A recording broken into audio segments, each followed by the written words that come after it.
ring is a team accomplishment. Right. And if you happen to have a moment where you're able to share that with your team, that should be discussed.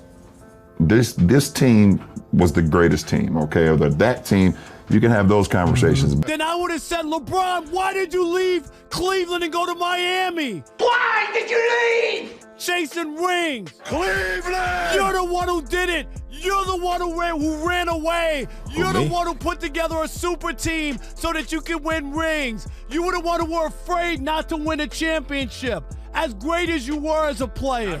I don't know where it started. It's just it's a long conversation, especially when it comes to me individually. It's just so weird. It's so. Who in the hell does he think he is? Who does he think he is? It took Rob Parker less than 10 seconds to absolutely explode on live radio. The trigger, a single word from LeBron James. Weird. LeBron had just dismissed the NBA's obsession with championship rings. He said, "I don't know why it's discussed so much. It's just weird to me." He mentioned legends like Iverson, Berkeley, and Nash ringless, but iconic. At face value, it seemed like a fair, thoughtful take. But Rob Parker wasn't having any of it hand. Neither were many fans, because the issue wasn't what LeBron said, it was who was saying it. LeBron James is the face of ring culture. He left Cleveland chasing titles in Miami. He promised not one, not two, not three. He came back to deliver redemption, and he did. Then moved to LA for one more run at glory. His entire career has revolved around winning championships. So to now downplay rings, it rang hollow.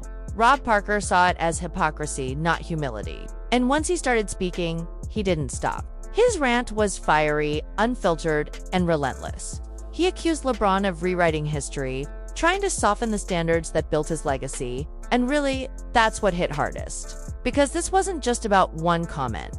It was about LeBron, questioning the very metric he embraced, the very metric that elevated him in the GOAT debate. And it all circles back to 2016 Game 7. The block, the comeback, the 3-2-1 miracle. LeBron delivered Cleveland's first title in 52 years. He built a legacy on winning when it mattered most. That finals win wasn't just iconic, it was defining. It was the centerpiece of his argument against Jordan, Kobe, and everyone else. So now, calling ring culture weird feels like erasing that foundation. It's not just a bad look, it's a contradiction. And for Rob Parker, it was the ultimate red flag. Because greatness isn't just about owning your story. And LeBron's story has always been written in gold. So on the attack, goes to the goal, left-handed, lays it in. Puts up the three. Smith, alley-oop to James! Wow! And after the game, LeBron sat down in front of cameras and said something that stunned everyone. "That one right there made me the greatest player of all time."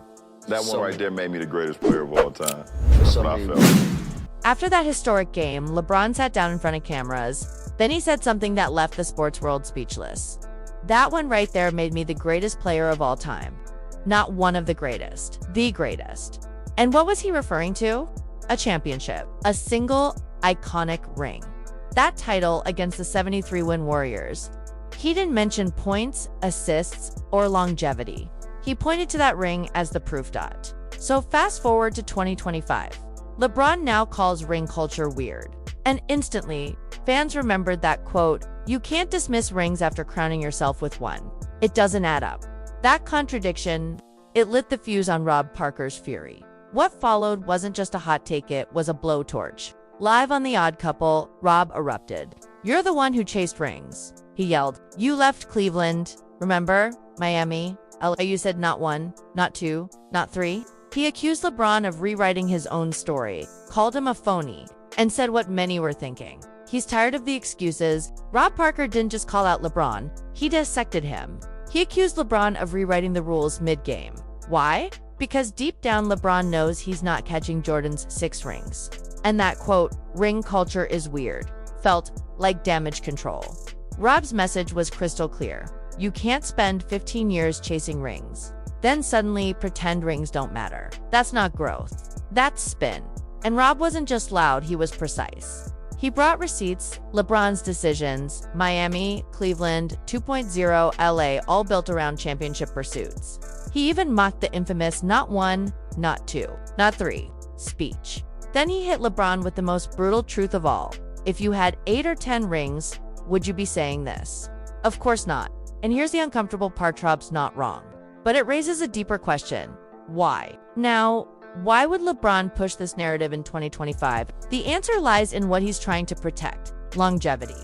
At 40, LeBron is still producing, still scoring 25 points a game, still in peak condition, while peers from his draft class are long retired. He talks often about discipline, recovery, and diet. And yes, playing at this level at this age is extraordinary.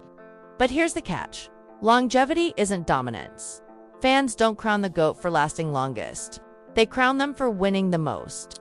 Jordan didn't play forever, but he played flawlessly. 6 trips to the finals, 6 rings, 0 losses, and with LeBron stuck at 4 titles, with no clear path to a 5th. The GOAT narrative is slipping away, so now it seems he's trying to shift the scoreboard, redefining greatness by new rules that suit him better, but changing the criteria after the game is over. That's not evolution, it's manipulation. Fans aren't fooled, they feel gaslit. Because for 20 years, LeBron sold them a story about rings. He left Cleveland for rings, teamed up with D-Wade and Bosh for rings, recruited Anthony Davis for rings. And now, he says, chasing rings is weird. It's like watching a man rewrite his resume in real time. But greatness doesn't work like that. We measure it the same across all sports. Brady, 7 rings. Serena slams, Tiger majors, Phelps, medals. That's how greatness is carved in stone. And in basketball, titles matter. That's why Berkeley, Nash, and Iverson are remembered with respect, but never quite enter the GOAT tier. It's not disrespect.